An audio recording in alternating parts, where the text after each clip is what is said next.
करके विपक्ष के द्वारा सवाल किया जा रहा है और कहा जा रहा है कि 20 सालों से एनडीए की सरकार है, लेकिन एक भी यूनिवर्सिटी देने का काम आप लोगों ने नहीं किया। कैसे देख रहे हैं आप विपक्ष के बयान को? पहले कितनी यूनिवर्सिटी थी विपक्ष बता दे। हाँ। आज के दिन में 15 यूनिवर्सिटीज़ है। उसमें आप आर्यभट्ट यूनिवर्सिटी को देखेंगे, वहाँ नैनो टेक्नोलॉजी से आर्टिफिशियल इंटेलिजेंस से लेके अन्य कई ऐसे सब्जेक्ट्स पर शोध हो रहा है और कार्य हो रहा है जो पहले कभी नहीं हुआ करता था। 8 प्राइवेट यूनिवर्सिटीज़ है और हाल में ही हम लोगों ने सेंट जेवियर्स यूनिवर्सिटी की स्थापना की अनुमति दी है। तो कुल मिलाकर के आप देखेंगे जो ग्रांट दिया जाता है, आप देखें कि 2005 में कितना था, 1400-1500 करोड़ था और आज वहाँ पर 7000 करोड़ से ज़्यादा ग्रांट की व्यवस्था है। जो यूनिवर्सिटी कमीशन है, जो वहाँ पर बहालियाँ हो रही हैं, वहाँ पर लेक्चरर्स की, असिस्टेंट प्रोफेसर्स की 2000 से ज़्यादा नियुक्तियाँ हो चुकी हैं, 2000 से ऊपर शेष है। और अब मात्र 3 ऐसे विश्वविद्यालय हैं जहाँ पर सेशन कुछ लेट है, जो पब्लिक यूनिवर्सिटीज़ है, वो भी शीघ्र वहाँ सुधार हो जाएंगे। और साक्षरता का दर जो 2001 में जनरल साक्षरता जो है पुरुष और महिलाओं को मिला करके करीब 40% था, वो अभी 80% के करीब है। महिलाओं की साक्षरता 2001 में करीब 37% थी, आज वो करीब 78% है। और महिलाओं की संख्या और जो साइकिल योजना, पोशाक योजना इत्यादि माननीय मुख्यमंत्री जी ने लाया, तो उससे आप देख रहे हैं कि इंटरमीडिएट में जो सफल महिलाएं थी, छात्राएं थी, उनकी संख्या जो छात्र थे उनसे ज़्यादा थी। एक बात हमने सदन में रखी जो शायद लोग नहीं जानते हैं जी। कि जो साइकिल योजना का जो सकारात्मक प्रभाव पड़ा शिक्षा में, जो छात्राओं के अटेंडेंस में या फिर उनके सशक्तिकरण में, उसकी स्टडी एक अमेरिकन प्रोफेसर ने की और उस स्टडी के बाद उन्होंने यूनाइटेड नेशंस में अपना रिपोर्ट सबमिट किया, जिसके आधार पर एक अफ्रीकन कंट्री में ओमाली में उसको फिर इंट्रोड्यूस किया गया और वहाँ और अतिरिक्त पैसे दिए गए, क्योंकि साइकिल योजना से बहुत लाभ हुआ था, खास करके छात्राओं को, बाद में तो लड़कों को भी दिया गया है।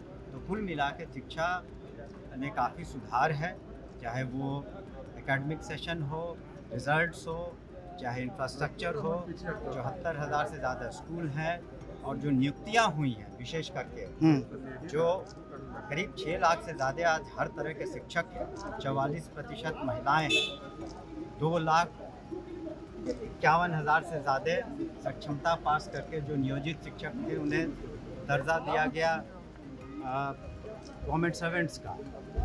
2,60,000 से ज़्यादा बीपीएससी से पास किए हैं। अभी प्रधान अध्यापक और जो प्रधान शिक्षक हैं उनकी नियुक्ति बाकी है। तो इस तरीके से जो शिक्षकों की कमी थी हमने पूरी की, इंफ्रास्ट्रक्चर की पूरी कमी को हम लोग धीरे धीरे काफ़ी हद तक पूरा कर चुके हैं। तो शिक्षा में बहुत सुधार आया है, सी चेंज हम कहेंगे। बजट 2005 में हुआ करता था 4,400 करोड़ का, आज 62,000 करोड़ से ज़्यादा है। पिछले साल 50,000 करोड़ से ज़्यादा था। हम लोग क्लास 1 से 8 तक फ्री में सारी पुस्तकें देते हैं, टाइम पर देते हैं। 1 करोड़ 8 लाख से ज़्यादा मिड डे मील सरकार प्रोवाइड करती है, पौष्टिक आहार बालिकाओं को और बालकों को, छात्र छात्राओं को।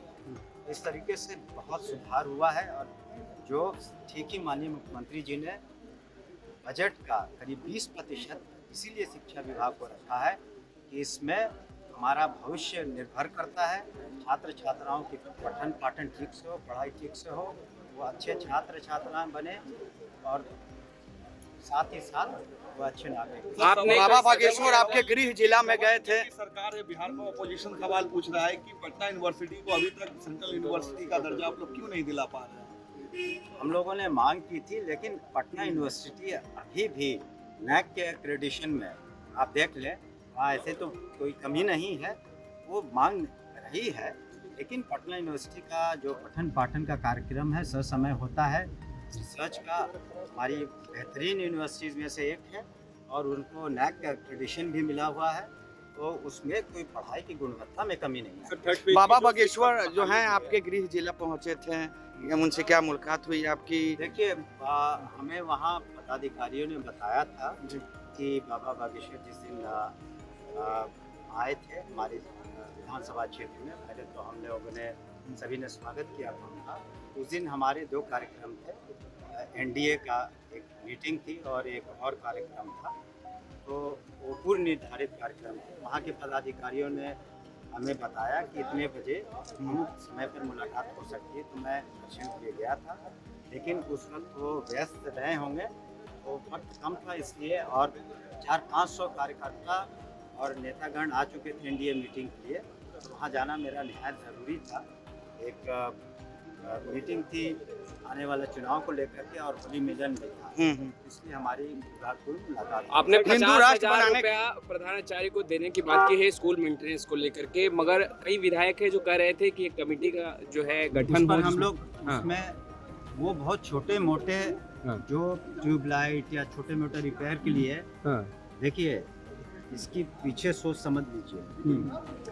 आप प्रधान अध्यापक शिक्षकों को, शिक्षिकाओं पर जो स्टूडेंट्स को पढ़ाते हैं, जो उनका भविष्य उनके हाथ में है, तो कम से कम इतना तो भरोसा करना चाहिए कि थोड़ी सी राशि अगर उनके हाथों में दे दी जाए तो छोटे छोटे कामों के लिए उन्हें डिस्ट्रिक्ट एजुकेशन ऑफिसर या ब्लॉक पर नहीं निर्भर करना पड़ेगा।